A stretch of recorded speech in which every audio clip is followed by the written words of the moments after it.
Hello दोस्तों, आपका स्वागत है हमारे यूट्यूब चैनल पर। और आज हम आपके लिए लेके आए हैं एक और नया वीडियो, जिसके अंदर हम बात करने वाले हैं आज लंबर पंक्चर के बारे में। तो लंबर पंक्चर क्या होता है, आइए हम देखते हैं। तो सबसे पहले मैं बता दूं कि लंबर पंक्चर को एलपी भी बोलते हैं शॉर्ट में।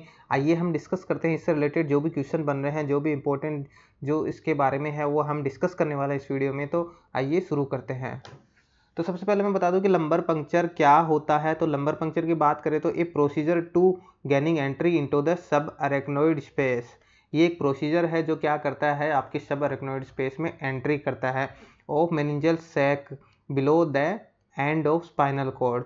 जो मेनिंजियल सैक के अंदर करता है, जो कि आपकी स्पाइनल कॉर्ड के एंड पार्ट पे एंट्री करता है विद ए होलो नीडल, जो एक होलो नीडल के थ्रू एंटर करते हैं।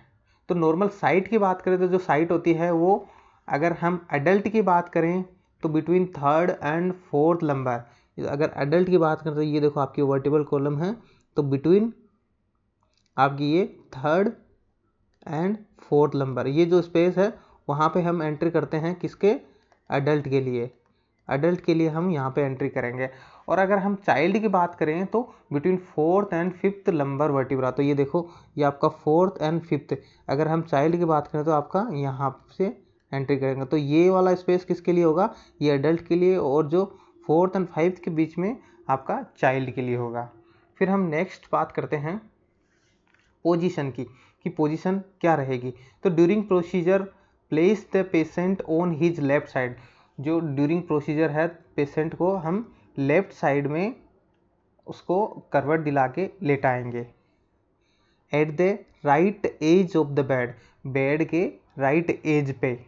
और एग्जामिन टेबल, या फिर हम एग्जामिन टेबल भी ले सकते हैं with hyper flexion of supine. जो हमें सुपाइन का बस हाइपर फ्लेक्शन करना है, मतलब सी शेप पोजीशन बनानी है, सी शेप की पोजीशन बनानी है। और लेटरल रिकमेंड पोजीशन, या फिर लेटरल रिकमेंड पोजीशन भी कर सकते हैं। तो ये आपको ये वाली पोजीशन करनी है, या तो लेट के लेटरल साइड में लेट के, या आपको सी शेप बनाना है यहाँ पे, या फिर आप बैठ भी सकते हो ये, पर ये सी शेप बनाना है ताकि आपके दोनों वर्टिब्रा हैं जो फोर्थ या फाइव्थ या थर्ड या फोर्थ जो भी हैं, तो उनमें स्पेस हो जाए और नीडल आराम से इंसर्ट हो सके। तो ये इसमें पोजीशन रहने वाली है। फिर हम इंडिकेशन की बात करते हैं कि हमें क्यों करना चाहिए, क्यों क्यों करते हैं हम, जो लंबर पंक्चर हमें क्यों करना पड़ता है। तो सबसे पहले हम बात करते हैं to obtain cerebrospinal fluid for analysis. हमें अगर सीएसएफ फ्लूइड का सैंपल चाहिए होता है तो हम उसको लंबर पंक्चर के थ्रू ही कलेक्ट कर सकते हैं। फिर नेक्स्ट है for the diagnosis of severe headache. अगर किसी को सीवियर हेडेक हो रहा है तो हम उसको सीएसएफ सैंपल लेके उसको डायग्नोस करते हैं। फिर for suspected central nervous system infection.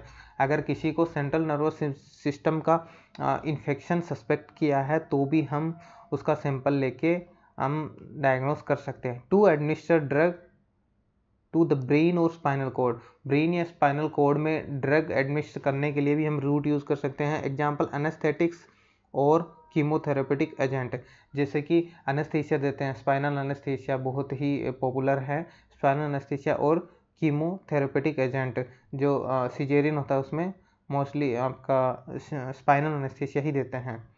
तो और भी कोई बहुत सारी ऐसी सर्जरी होती हैं जिसमें स्पाइनल एनेस्थीसिया देते हैं, तो उसके लिए भी ये आपका प्रोसीजर काम में लिया जाता है। फिर है to relieve the excess pressure of CSF और फ्लूइड। अगर आपका सीएसएफ का प्रेशर बहुत ज़्यादा हो जाए तो हम वहाँ से थोड़ा फ्लूइड कम कर सकते हैं निडल के थ्रू। फिर है it is contraindicated in increase ICP and intracranial haemorrhage.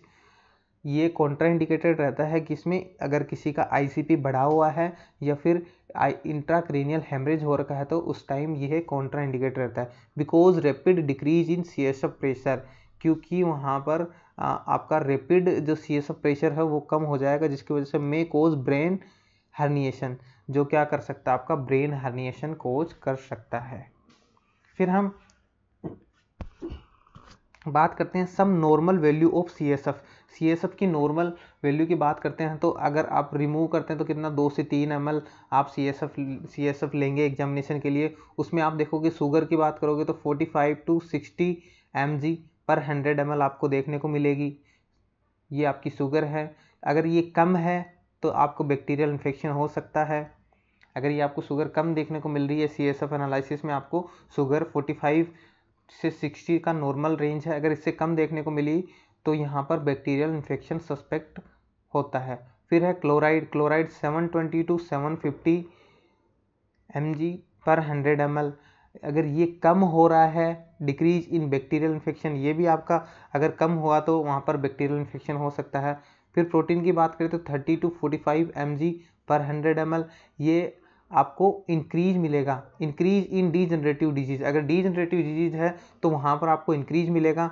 और ब्रेन ट्यूमर एंड बैक्टीरियल और वायरल इन्फेक्शन कुछ भी हुआ तो वहाँ पर आपको ये बढ़ा हुआ मिलेगा प्रोटीन। नॉर्मल वैल्यू होती है 30 to 45 mg पर 100 ml। फिर हम बात करते हैं CSF प्रेशर की। जो CSF प्रेशर है वो 50 to 175 mm ऑफ H2O या फिर 6 to 13 mm of Hg normal होता है। इंक्रीज इनटू मेनिंजाइटिस, अगर किसी को मेनिंजाइटिस है तो वहाँ पर ये आपको इंक्रीज मिलने वाला है। तो ये था हमारा लंबर पंक्चर के बारे में, और CSF की नॉर्मल वैल्यू आपने देखी। तो थैंक यू फॉर वॉचिंग।